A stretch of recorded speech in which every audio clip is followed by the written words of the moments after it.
सध्या महाराष्ट्रामध्ये खरं तर आपण पाहतोय की अण्णाभाऊ साठे विरुद्ध डॉक्टर बाबासाहेब आंबेडकर हे वातावरण सुरू आहे.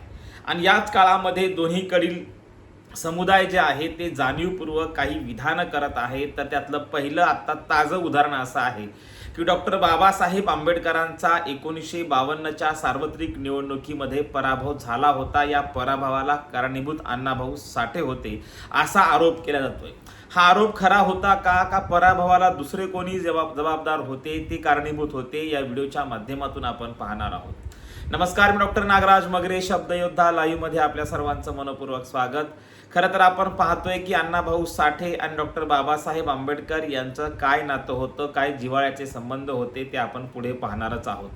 परंतु अलीकडे मात्र वर्गीकरणाच्या प्रश्नावरून आज आपण पाहतोय की आरक्षणाचे वर्गीकरण व्हावे, अब कड व्हावं शेड्यूल कास्टमध्ये म्हणजेच अनुसूचित जातीमध्ये, यासाठी वाद सुरू आहे. आणि आत्ता आपण पाहतोय की मातंग समाज आणि बौद्ध म्हणजेच कालचा महार हा समुदाय जो आहे तो एकमेकापुढे आज उभा टाकलेला आहे आणि यातच ते एकमेकावर आरोप करत आहेत.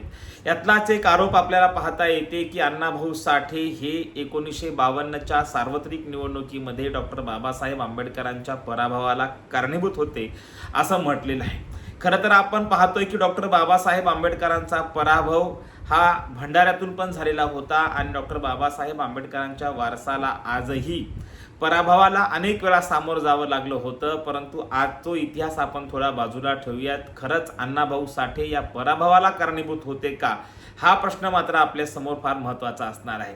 1952ची सार्वत्रिक निवडणूक होती आणि या सार्वत्रिक निवडणुकीमध्ये बॉम्बे सिटी नॉर्थ मधून बाबासाहेब आंबेडकर निवडणुकीला उभे होते. आणि या मतदारसंघामध्ये आपण पाहतोय की काँग्रेसचे उमेदवार देखील उभे होते. अनेक वेळा काँग्रेसने डॉक्टर बाबासाहेब आंबेडकरांच्या पराभवाला कारणीभूत असल्याचं आपण म्हटलेलं आहे आणि तसा त्यांनी पराभव केलाय देखील, कारण ते डॉक्टर बाबासाहेब आंबेडकरांचे विरोधक होते.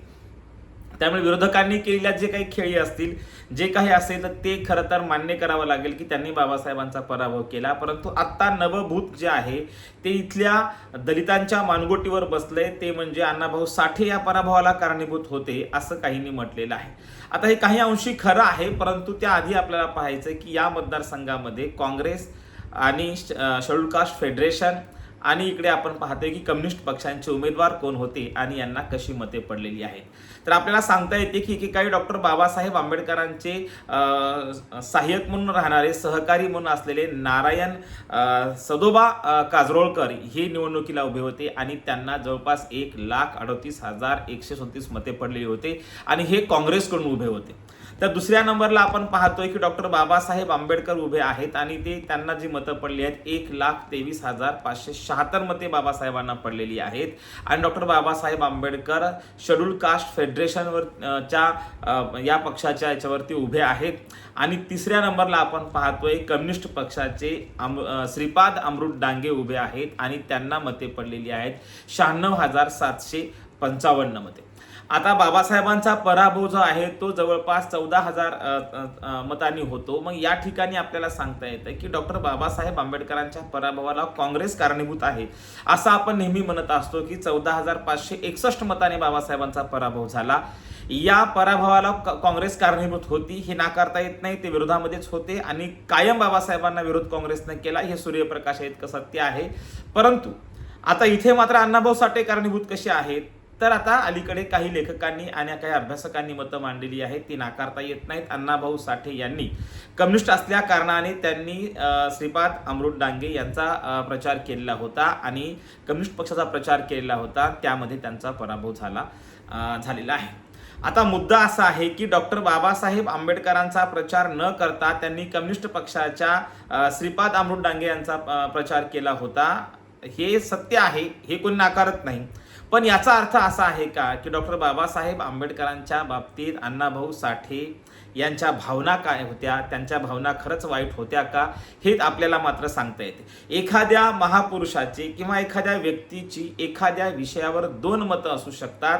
सुरुवातीला व्यक्ती एका मताची राहू शकते, त्याच मतावरती त्याच विषयावरती त्या व्यक्तीनं दुसऱ्यांदा जे मत व्यक्त केलेलं असतं ते सहजासहजी आपण मान्य केलं पाहिजे, ते मान्य करण्यासारखं असते, कारण त्यांनी ते ते विचार करून त्यांचं मत असतं आणि हेच झालेलं आहे अण्णाभाऊ साठे यांच्या बाबतीमध्ये.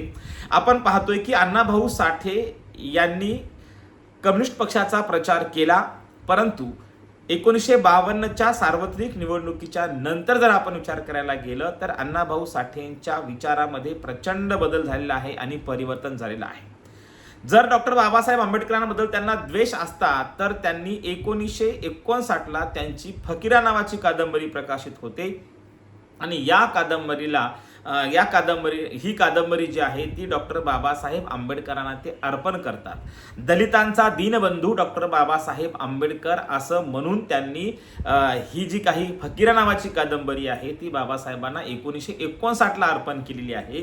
याचा अर्थ दोन्ही समुदायांनी एक लक्षात घेतलं पाहिजे. आज एका घरातून दोन म्हणजे मुलाच्या विरोधामध्ये बाप उभा राहतोय, बापाच्या विरोधामध्ये मुलगा, कधी कधी मुलगी उभी राहते, कधी कधी सुनबाई, जावई, नाती गोती सगळेच एकमेकाच्या विरोधामध्ये उभे राहून निवडणुका लढतात.